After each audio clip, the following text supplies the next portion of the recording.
खोलजो भाई ग्राउंड वाला भाई भाजप वाला ने पुलिस वाला पण अमारो अवाज दबावे छे ने तमे पण अमारो अवाज दबावो छो।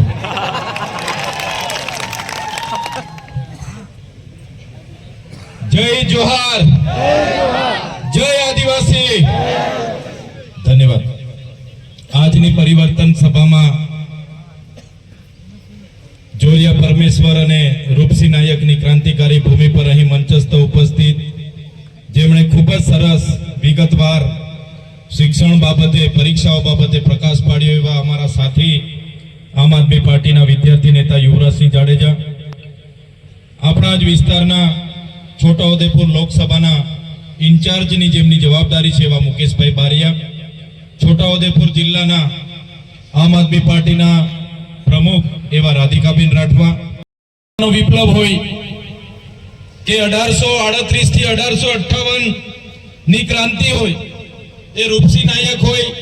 ગલ્યા નાયક હોય, બાબર નાયક હોય, જોરિયા પરમેશ્વર હોય, રવજી બારિયા, ભૈજી બારિયા હોય, રવજી નાયક હોય, બધા જ લોકોએ આઝાદીની લડતમાં દેશને આઝાદી અપાવવા માટે પોતાનું યોગદાન આપ્યું છે। તમે જોયું હશે ઇતિહાસમાં આપણા આદિવાસી ક્રાંતિવીરોના ગૌરવશાળી ઇતિહાસને સ્થાન નથી મળ્યું, ઇતિહાસના પાનામાં આપણને જગ્યા નથી મળી, પણ જે આપણો ઇતિહાસ હતો એ ધીરે ધીરે બહાર આવી રહ્યો છે। તમને હું વાત કરું, આ રાજસ્થાનની ભૂમિમાં જ્યારે મહારાણા પ્રતાપની સાથે પોતાના સગાઓ નહોતા ત્યારે પૂંજા ભીલે, જે રાજા પૂંજા ભીલ, જેમણે પોતાની આખી સેના મહારાણા પ્રતાપની સાથે રાખીને એ હલ્દી ઘાટીનું યુદ્ધ કર્યું, એ મેવાડને બચાવવા માટેનું આખું યુદ્ધ હતું। એ જ પ્રકારે ઝલકારીબાઈ હોય, હલ્દી ઘાટીની ઝલકારીબાઈ હોય, એ જ પ્રકારે તમે મધ્યપ્રદેશના ટાટિયામામા ભીલ હોય, રાણી દુર્ગાવતી હોય, મહારાષ્ટ્રમાં ખાદ્ય નાયક હોય, ભાગોરો નાયક હોય, ચીતુ કોરાડ હોય, કે ત્યાંના ગુલિયા મહારાજ હોય, રામદાસ મહારાજ હોય, બિહારમાં બિરસા મુંડા હોય, ત્યાં ફૂલો જાલો હોય, સિંધુ કાનો હોય, જેવા અનેક આદિવાસી યોદ્ધાઓએ દેશની આઝાદીમાં યોગદાન આપ્યું। ગુરુ ગોવિંદસિંહની આગેવાનીમાં માનગઢની ધામમાં 1507 જેટલા આદિવાસીઓને અંગ્રેજોએ ગોળીઓ ભૂંજી દીધા। એ જ પ્રકારના અહીંયા આપણે જાંબુ ઘોડામાં ફાંસીએ ચડાવી દીધા। પાલદડવાડામાં 1200 થી પણ વધારે લોકોને અંગ્રેજોએ ગોળીબાર કર્યો, ગોળી કાંડ થયો। મારો કહેવાનો મતલબ કે દેશને આઝાદી અપાવવા માટે આપણા લોકોએ આટલા મોટા યોગદાનો આપ્યા, શહીદી વહોરી અને દેશને આઝાદી મળી। ભલે ઇતિહાસમાં એમનું ક્યાંય નામ નથી, પણ ઇતિહાસને આજે સાક્ષી છે, એમનો ઇતિહાસ આજે એ પથ્થરની લકીરોની જેમ ધીરે ધીરે બહાર આવી રહ્યો છે। ત્યારે દેશ આઝાદ થયો, દેશનું સંવિધાન બન્યું અને દેશના સંવિધાનના આમુખમાં એવું જણાવવામાં આવ્યું કે અમે ભારતના લોકો આ દેશને સમાનતા, સ્વતંત્રતા અને બંધુતા આપીએ છીએ, આ દેશના લોકોને ધર્મનિરપેક્ષતા આપીએ છીએ, આ દેશના લોકોને એકતા રહી, વિવિધતામાં એકતા રહી, એ બાબતની સંવિધાનમાં પ્રાવધાન છે। પણ આ દેશ એ સંવિધાનથી ચાલતો નથી। આજે દેશમાં જે પણ સરકારો આવી એમણે એવી વ્યવસ્થાઓ કરી છે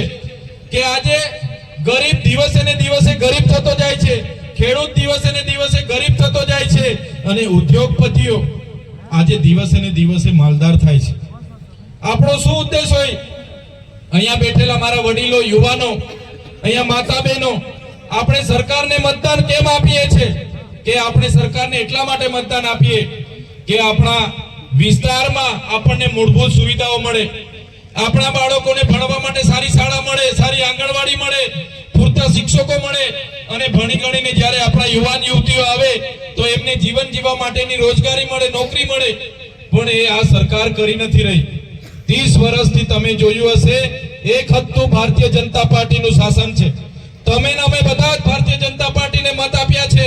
અને ભારતીય જનતા પાર્ટી વર્ષોથી 30 વર્ષ શાસન કર્યું છે। આજે સંવિધાનથી દેશ જો ચાલતો હોય તો એ સંવિધાનમાં અનુસૂચિત 5 લાગુ કરવામાં આવી છે, એ સંવિધાનમાં પેશા એક્ટ 1996 બનાવવામાં આવ્યો છે, એ સંવિધાનમાં 73 AA ની વાત છે, એ સંવિધાનમાં આદિવાસીઓના જળ, જંગલ, જમીન, પરના અધિકારોનું પ્રાવધાન છે એ સંવિધાનમાં વન અધિકાર અધિનિયમ 2006 અંતર્ગત જે પણ આદિવાસીઓ જંગલની જમીન ખેડે એને એ જમીન આપવાનું પ્રાવધાન છે પણ સાથીઓ આજ દિન સુધી આ ભારતીય જનતા પાર્ટીની સરકારે આપણા આદિવાસીઓના કાયદા કાનૂનનો અમલ નથી કર્યો એટલા માટે અમે તમને કહેવા માટે આવ્યા છે કે હવે તમારો સ્વાભિમાન જગાડો અને આ ભારતીય જનતા પાર્ટીને આવનારી તાલુકા જિલ્લા પંચાયતોમાંથી દૂર કરો અહીંના નેતાઓ એમના મંત્રીઓ એમના સાંસદો બધા જ લોકો આ વિસ્તારોમાં કહેવા માટે આવે છે કે અમારી સરકાર છે અમે કહેશું તે થશે તો એમને કહેવા માંગીએ છીએ આ ભીકાપુરાથી ઉપરની પૂર્વ પટ્ટીના ગામોમાં આજે વિદ્યાર્થીઓને અહીંયા આવવા માટેની બસની વ્યવસ્થાઓ નથી આજે 4 મહિના પહેલા કદવાલને તાલુકો જાહેર કર્યો છે આજે ત્યાં મામલતદાર કચેરીમાં લોકોને જવાબ આપવા માટે અધિકારીઓ નથી આજે તાલુકા પંચાયતને 4 મહિના થઈ ગયા એમના અધિકારીઓ આજે લોકોના કામ કરતા નથી આજે કદવાલને એક ડેપો મળવો જોઈએ સ્વતંત્ર પોલીસ સ્ટેશન મળવું જોઈએ કદવાલના લોકોને એ મનરેગાની શાખા હોય એ ચાહે સિંચાઈની શાખા હોય માર્ગ અને મકાન વિભાગની શાખા હોય તમામ પ્રકારની વ્યવસ્થા સરકારે કરવી જોઈએ પણ 4 મહિનાથી કદવાલને તાલુકો જાહેર કર્યો છે છતાં આજે પણ એક પણ કચેરી ચાલુ કરવામાં નથી આવી અને ચાલુ કરવામાં આવી છે ત્યાં અધિકારીઓ આ આદિવાસીઓને જવાબ નથી આપતા એમના કટિયાના કામ હોય ઓનલાઈન અરજી હોય કોઈ પણ બાબતે અધિકારીઓ જવાબ નથી આપતા ત્યારે આ મંચ પરથી અમે કહેવા માંગીએ છીએ અમે તમને એટલું કહેવા માટે આવ્યા છે જો આ કદવાલની તમામ શાખાઓ આપણા કદવાલ તાલુકાના લોકોના પ્રશ્નોનું નિરાકરણ નહીં લાવશે તો આવનારા દિવસોમાં આમ આદમી પાર્ટી તાલુકા જિલ્લા પંચાયતમાં પણ રેડ પાડશે કેમ કે આપણે ક્યાર સુધી એમને કહેવાનું કે ભાઈ અમારું કામ કરો ક્યાર સુધી ભાઈ બાપા કરતા રહેવાનું છે ક્યાં સુધી લાઈનો પર રહેવાનું છે એટલા માટે તમને અમે કહેવા માટે આવ્યા છે હવે તો તમારો સ્વમાન જગાડો હવે તો તમે બોલતા થાવ આજે તમે જોતા હશો અમે હોય કે અમારા મંચ પર બેઠેલા તમામ આગેવાનો વિડિયો તમારા મોબાઈલમાં પણ આવતા હશે અમે આ બધા જ આગેવાનોના ચહેરા તમે જોઈ લેજો અમે હર હંમેશ લોકોના અવાજ બનતા છે લોકોના પ્રશ્નોની રજૂઆત કરીએ છીએ અને એક બાજુ ભાજપના નેતાઓ તમે જોજો એ એમનું કામ કરતા હશે એમના બંગલાઓ બનાવતા હશે એમની મોટી મોટી ગાડીઓ લાવવા માટે પૈસા ભેગા કરતા હશે કોન્ટ્રાક્ટના કામો કરતા હશે માટી ખોદતા હશે પુલ ખાઈ જતા હશે રોડ ખાઈ જતા હશે થાય છે કે નથી થતું આજે નલ સે જલની યોજનામાં એક એક ગામમાં 70-80 લાખ રૂપિયાનો આ લોકોએ ખર્ચો કર્યો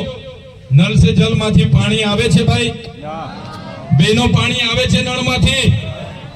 આ ભાજપના લોકો એમાં કોન્ટ્રાક્ટર હતા એમણે પાઇપો તો દાટી દીધી પણ પાણી ક્યાંથી લાવવાનું નળમાંથી પાણી ક્યાંથી આવશે એની કોઈ આયોજન કર્યું નથી અને નલ સે જલમાં જો કૌભાંડ કર્યું હોય તો એ ભારતીય જનતા પાર્ટીના ચૂંટાયેલા નેતાઓના લીધે આજે આ વિસ્તારમાં કૌભાંડ થયું છે